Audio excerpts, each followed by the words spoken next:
Welcome to the bold analysis, ladies and gentlemen. I want us to look at these three politicians.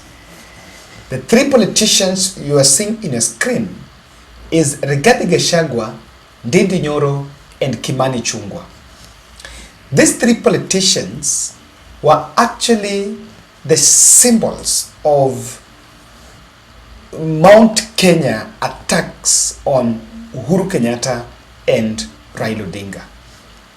The three politicians were in a united front, making sure that they are the key defenders of William Ruto in Mount Kenya and the champions of Mount Kenya agenda. As we speak, the revelations are coming about the widening gap between the three. But the news here is that even that split is William Ruto's making. Make sure you subscribe to our channel and click the notification bell. Thank you for those who are supporting our podcasts from different parts of the world. We are doing 100 subscribers challenge. Thank you for 55,000, by the way. I think I did it, and so for 1 month I got, I think now 4,000 subscribers. So this is new month. How by the end of this September we can be at 60,000. The best you can do is just confirm whether you have subscribed to this channel or not. Click that subscription, and of course, when we publish any video, you will be receiving notifications. So those who've been missing our videos, when you click the notification, you will be receiving our videos. And I'm so grateful for that. Ladies and gentlemen, let me make this political, this revelation here. There was an inside scheme by Rigathi to ensure that the National Dialogue Committee is dissolved. That was the same position held by Nyoro. And Nyoro 2 weeks ago went to the mountain and was asking Ichun'gwa that the first agenda in that National Dialogue Committee is to ensure that the talks are stopped. But due to the fights and the forces outside that were against the talks, Raila Odinga pulled last minute card, and they requested that the talks be anchored in law. Both houses, the National Assembly and the Senate, approved, and that National Dialogue Committee was anchored in law and is being funded through the Parliamentary Service Commission, even though coming from the Friends of Kenya. So I have even understood that the day this bill was presented in the National Assembly, Nyoro did not go to Parliament. Amongst MPs who were absent, Nyoro was not in Parliament. Now, over the weekend, that was last week, currently as we speak, there is a crisis in Mount Kenya. And the crisis is about coffee. The coffee supply chain has collapsed after licenses of the coffee marketing companies were revoked, and Nairobi coffee house was also closed. So things were in standstill. Rigathi convened a meeting in Karen, and that meeting was to bring together all Mount Kenya leaders so that they will chart the way forward as far as the coffee is concerned. Now, for the first time, that meeting was convened, and Nyoro, who had been invited, walked out of that meeting, excused himself, and was not part of that meeting. Remember, the coffee was a unifying factor and one of the key factors that was bringing the mountain together. So, Nyoro walked out. It is not a surprise. You will realize that since the day an MP, Nyoro, Murang'a Senator, said that they will also have one of their own, they kind of endorsed Nyoro. There's been a bad blood between Nyoro, the Kenya Power biggest shareholder, and Rigathi Gachagua. On other end, Kimani Ichun'gwa has maintained that, of course, when Rigathi allowed, even proposed that Kimani Ichun'gwa be in charge of that talks, he believed that Kimani Ichun'gwa was going to be their spanner person, their insider, and of course will dance to their tune. But again, to the surprise of Rigathi and Nyoro, Kimani Ichun'gwa has insisted that he's taking instructions from President Ruto and is not going to heed into the call of Rigathi Gachagua. So, despite of that storm, it is very clear that the talks have sailed through against the wishes of those other forces. Now, this fallout, someone might ask, who stands to lose, who stands to gain? It is not about that. It is about the fact that William Ruto wants it that way. There's been a question that Kenyans have been asking and political pundits have been arguing about it. Did Ruto get Mount Kenya votes because of Rigathi Gachagua, or Ruto got Mount Kenya votes because himself he went to seek those votes?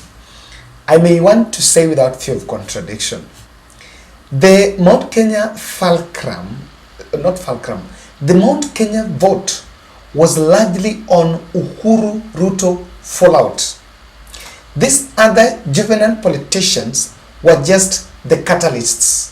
But the whole issue, even the narrative that these other politicians were driving, that narrative only got strength because of Uhuru Ruto followed. Why not that Ruto fell out with Uhuru, even the political careers of Rigathi Gachagua and these other young politicians would have seen the other side of the day. But then let me say the truth.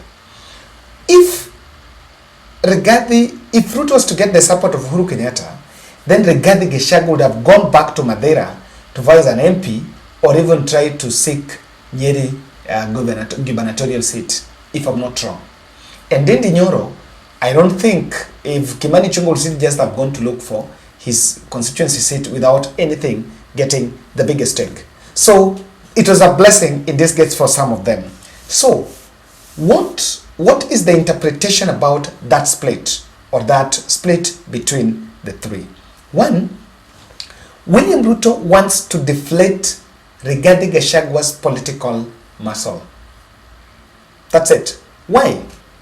Do you know that the deputy president has been reminding voters, their voting base, both Mount Kenya and Rift Valley, about how they supported William Ruto and how they are supporting William Ruto.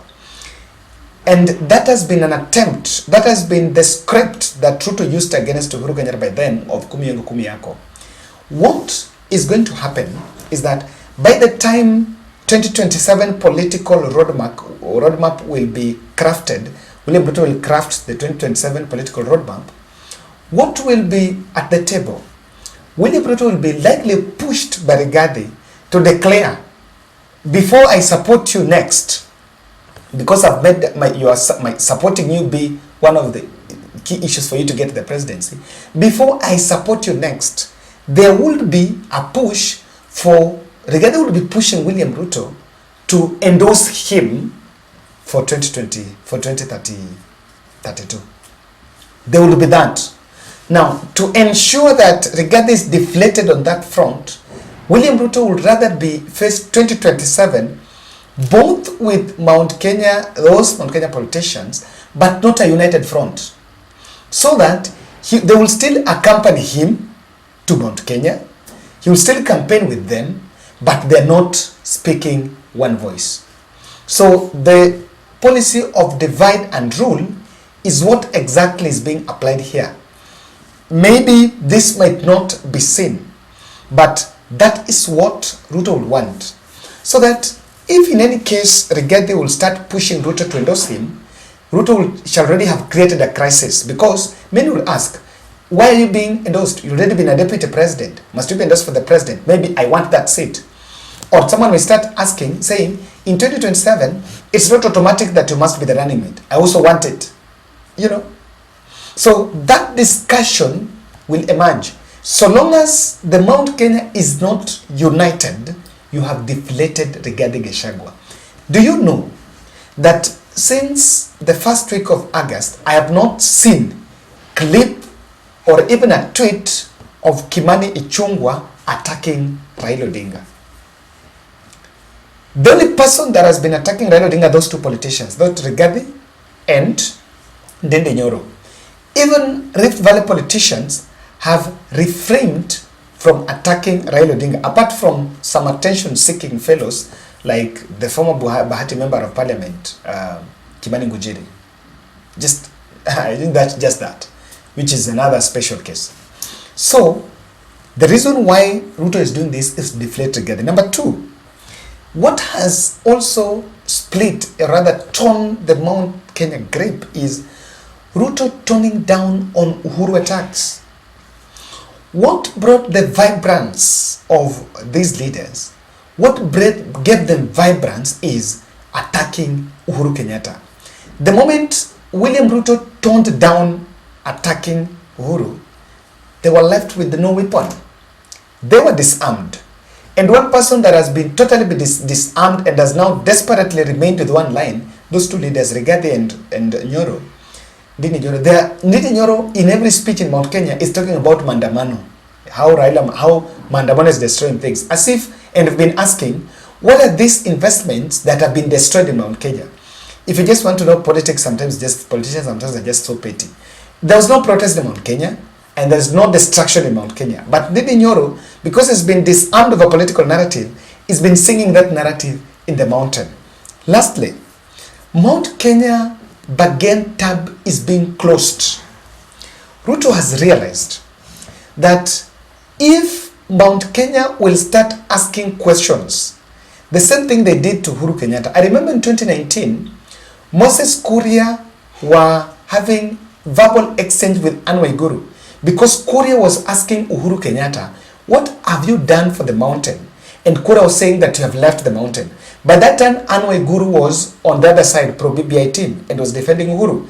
And they had an altercation with Moses Kuria. So what Ruto is avoiding is, after some 2 years or so, the region will start asking, what have you done for us? He's avoiding that question. And that is why the split is being engineered. There are people that do not have a political career away from William Ruto. And that is why Ruto is exploiting that to execute the split. Thank you. Let's meet tomorrow on 5th September for our next podcast.